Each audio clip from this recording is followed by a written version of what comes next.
ஏய் அது குடி ஷேடோ.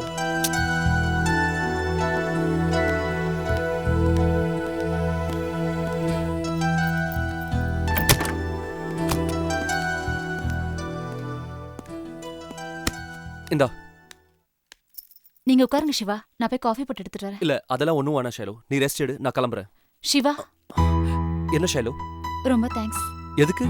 என்ன கவனிச்சுக்கிட்டதுக்கு, தொந்தரவா நினைக்காம கூடவே இருந்ததுக்கு,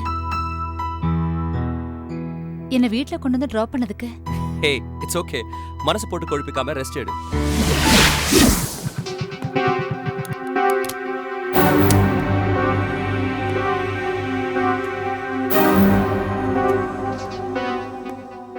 பாய். பாய்.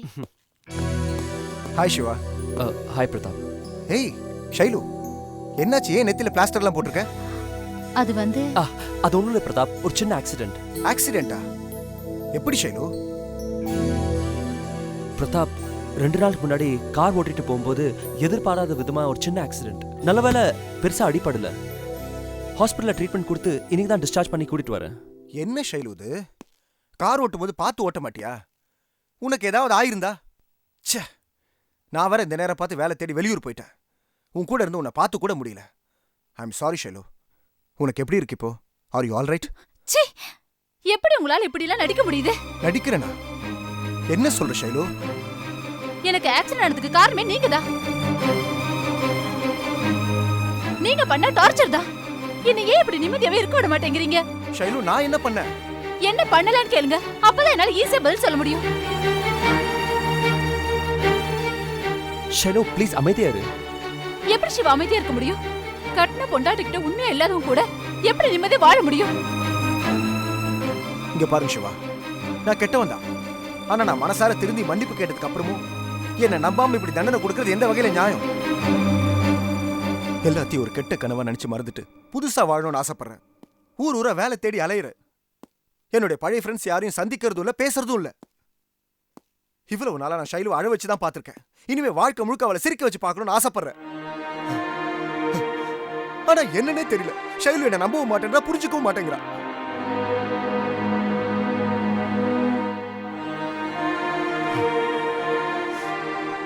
மனசுக்கு ரொம்ப கஷ்டமா இருக்கு சிவா. ஷைலுவை நம்ப வைக்க நான் இன்னும் என்ன பண்ணணும்னே தெரியல.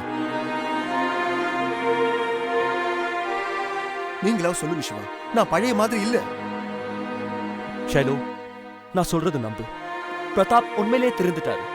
அதை நீ நம்பாம மறுபடியும் நீ அவரை சந்தேகப்படுறதுனால அவர் முன்ன விட அதிகமா கெட்டு போக தான் வாய்ப்பு இருக்கு.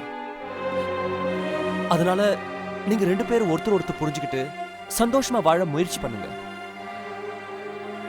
நடந்தது எல்லாத்தையும் மறந்துருந்தா எல்லாருக்கும் நல்லது. Please try to understand me. சரி, நான் போயிட்டு வரேன். பாய். பாய் பிரதாப். பாய்.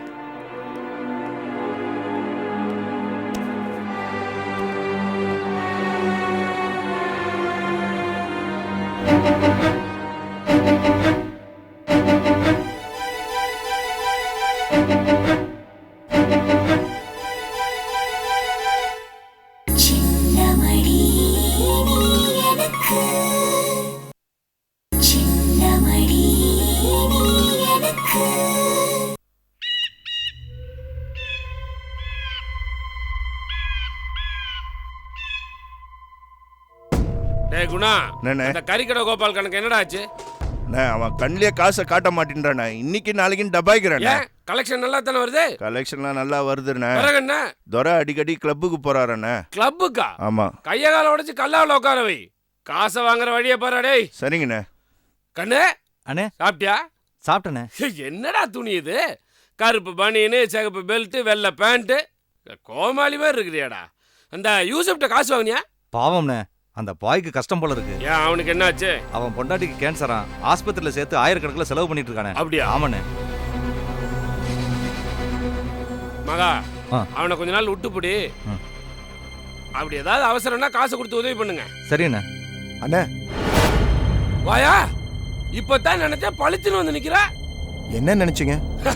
அதே நம்ம குடுக்கல் வாங்கல ஒரு தேசிய ஒருமைப்பாடே வச்சிருக்கையா. இந்த கோபாலு யூசுப்னு கொடுத்த காசுலாம் என்னடா ஆச்சுன்னு கேட்டுட்டு இருந்தேன். அதுல ஒரு கிறிஸ்தவ மட்டும் மிஸ் ஆகிக்கிட்டே இருந்தான். கரெக்டா வந்து நிக்கிற. ஆமா, என்ன விஷயம்? உங்களுக்கே தெரியும், என் வைஃப் கொஞ்சம் வசதியானவ. கொஞ்சம் இல்ல, ரொம்பவே வசதியானவன்னு தெரியும். ஆனா அவளால உனக்கு 5 பைசா பிரயோஜனம் இல்லைன்னு தெரியும். இல்லைண்ணே, இப்பெல்லாம் அப்படி இல்லை. என் ஒய்ஃபுக்கு பிடிச்ச மாதிரி தான் நான் நடந்துக்கிறேன். அவளுக்கு பிடிக்காத எந்த விஷயத்தையும் நான் செய்யறதே இல்லை. சரி, இப்ப நான் என்ன செய்யணும் அதுக்கு? அது ஒரு 2 மாசம் நீங்க வெயிட் பண்ணீங்கன்னா என் ஒய்ஃப் கிட்ட இதை பத்தி பேசி உங்க பணத்தை நான் வாங்கி கொடுத்துருவேண்ணே. அது வரைக்கும் பெரிய மனசு பண்ணி நீங்க கொஞ்சம் பொறுத்துக்கணும். பொறுத்துக்கிட்டா அசல வட்டி சேர்த்து கொடுத்துருவீங்களோ? கண்டிப்பா கொடுத்துருவேண்ணே.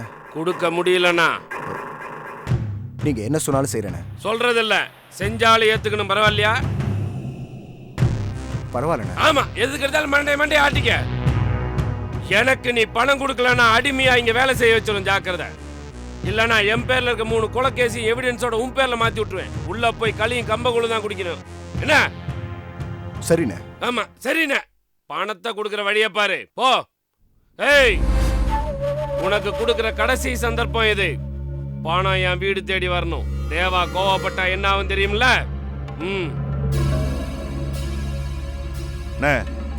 இவன் இவ்வளவு பேசுறானே, பணம் ஒழுங்கா கொடுப்பன்றீங்க.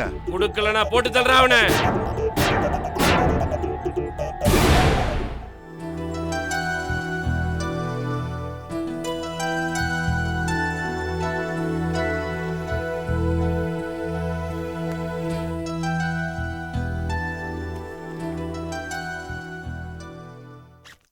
நான் ஹாஸ்பிட்டல் போயிட்டு வரேன்.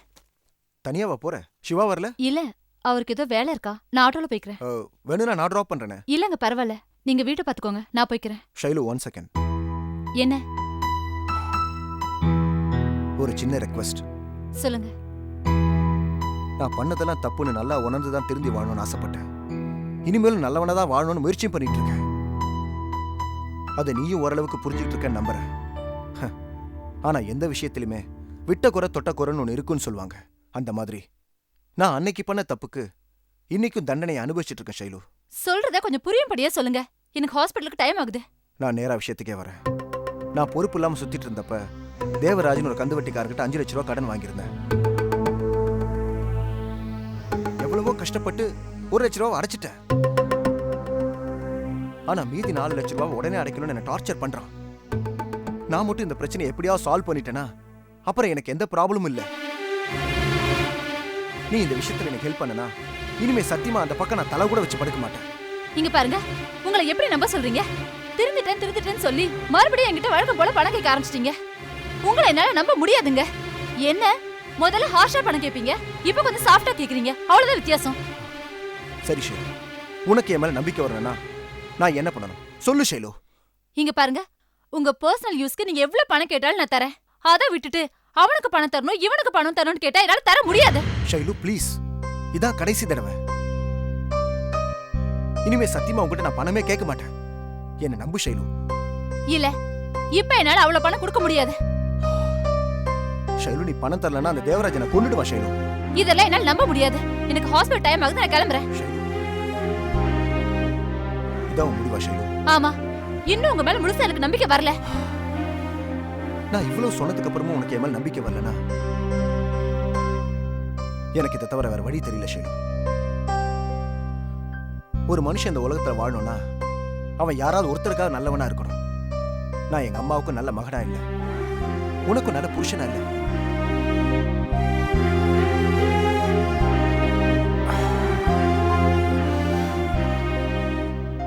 என்னால உனக்கு இனிமே எந்த பிரச்சனையும் வராது Shailu. You are a free bird. நீ நினைச்ச மாதிரி சந்தோஷமா நிம்மதியா இருக்கலாம்.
Doctor what is the pressure?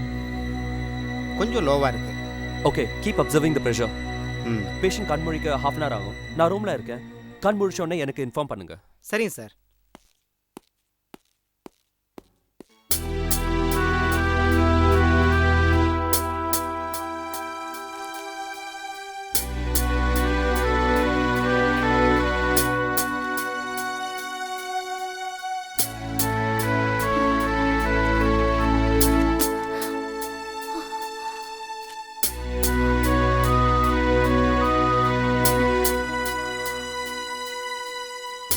Shailu, என்ன இது? எதுக்காக பிரதாப் தூக்க மாத்திரை சாப்பிட்டு தற்கொலைக்கு முயற்சி பண்ணாரு? இதை நீங்க அவர்கிட்ட தான் கேட்கணும். என்கிட்ட கேட்டா?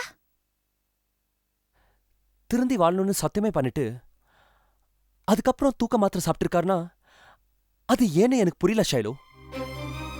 அவர் திருந்திட்டேன்னு சொல்றத நீங்க நம்புறீங்களா சிவா? கொஞ்ச நாளைக்காவது நம்பிதானே ஆகணும் ஷைலு.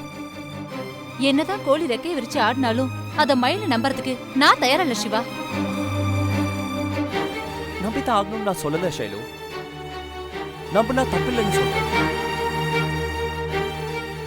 பிரதாப் நீ நம்புனா அவருக்கு திருந்துறதுக்கு ஒரு சான்ஸ் கொடுக்குற மாதிரி ஆயிடும்.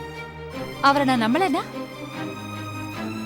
அவர் திருந்தாம இருக்கிறதுக்கு நீதான் காரணங்கிற மாதிரி ஆயிடும். இது வரைக்கும் அவர் என்கிட்ட நடந்துகிட்ட முறையை வச்சு பார்க்கும்போது என்னால அவ்வளவு ஈஸியா நம்ப முடியல சிவா. உண்மைதான் ஷைலு. உன்னோட ஃபீலிங்ஸ் எனக்கு நல்லாவே புரியுது. அதே சமயம் இப்போ அவர் இருக்க நிலைமையும் கொஞ்சம் யோசிச்சு பாரு. ஒருவேளை அவர் நிஜமாவே திருந்தி நீ அதை ஏத்துக்கு மறுத்துட்டா மறுபடியும் அவர் தற்கொலைக்கு முயற்சி பண்ண மாட்டார்னு என்ன நிச்சயம்? ஒருவேளை அவர் திருந்திட்டாரு நான் ஏத்துக்கிட்டா கூட அதுக்கு விலையா அவர் என் அன்பை மட்டும் கேட்கல, 4 லட்சம் ரூபாய் பணத்தையும் கேட்கிறாரு சிவா. ஷைலு, தெரிஞ்சோ தெரியாமலோ அவர் வாழ்க்கை தடம் புரண்டு போச்சு. அதனால பல விஷயத்துல நிறைய நஷ்டங்கள் ஏற்பட்டிருக்கு.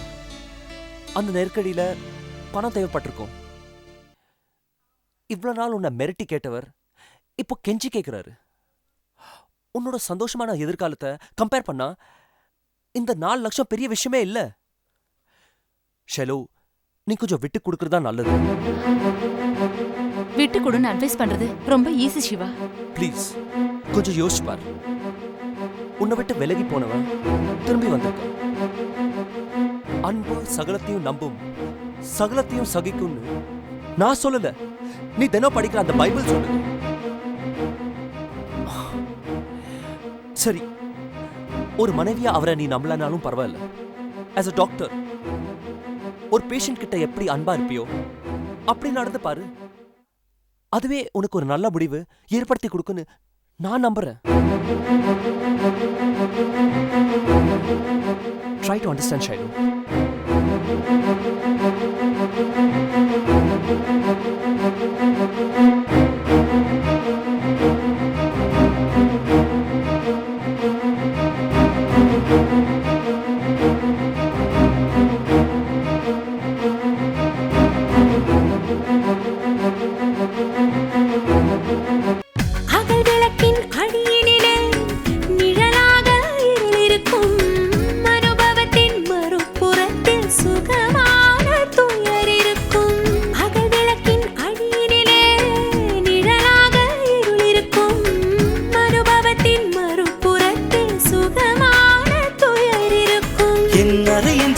திரைகளிலே உன் அழகு பருவம் படபடக்கும், உன் பாத கொலுசின் அசைவினிலே என்